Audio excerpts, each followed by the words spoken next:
Hey kids, this is Alex and this is Amelia, and we're gonna read y'all some of the story of Easter. We're gonna read you the first part of the story, the crucifixion part that happens on Good Friday, because today is Good Friday.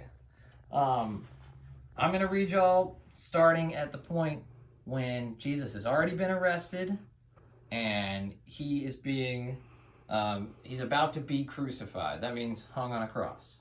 So we'll start there. All right. This one's the story's called "The Sun Stopped Shining" from the Jesus Storybook Bible. Okay. So you're a king, are you? The Roman soldiers jeered. Then you'll need a crown and a robe. They gave Jesus a crown made out of thorns and put a purple robe on him and pretended to bow down to him. Your Majesty, they said. And then they whipped him and they spat on him. And they didn't understand that this was the Prince of Life, the King of heaven and earth, and who had to come to rescue them. The soldiers made him a sign, "Our King," and nailed it to a wooden cross. They walked up a hill outside of the city, and Jesus carried the cross on his back. Jesus had never done anything wrong, but they were going to kill him the way that they kill criminals.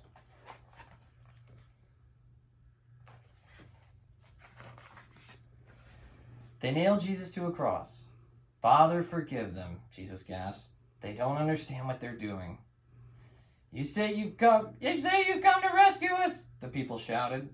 "But you can't rescue yourself." But they were wrong. Jesus could have rescued himself. A legion of angels could have flown to his side if he'd called. "If you're really the Son of God, you could just climb down off that cross," they said. And of course they were right. Jesus could have just climbed down. Actually, he could have just said a word and made it all stop. Like when he healed that little girl, when he calmed the storm, and when he fed 5,000 people. But Jesus stayed. You see, they didn't understand. It wasn't that the nails kept Jesus there, it was love. "Papa," Jesus cried frantically, looking at the sky. "Papa, where are you? Don't leave me."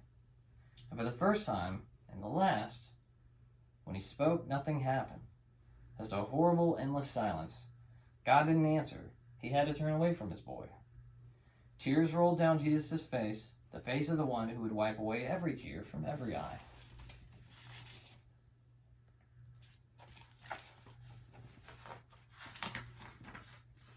Okay. Even though it was midday, a dreadful darkness covered the face of the world. The sun could not shine. The earth trembled and quaked. The great mountains shook. Rocks split in two until it seemed the whole world would break. The creation itself would tear apart. The full force of the storm of God's fierce anger at sin was coming down on his own Son instead of on his people. It was the only way God could destroy sin and not destroy his children whose hearts were filled with sin. Then Jesus shouted out in a loud voice, "It's finished!" And it was. He had done it. Jesus had rescued the whole world.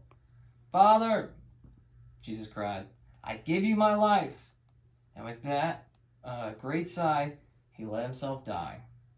Strange clouds and shadows filled the sky. What colors do you see? Pink and orange and purple. That's right. Looks like a bruise.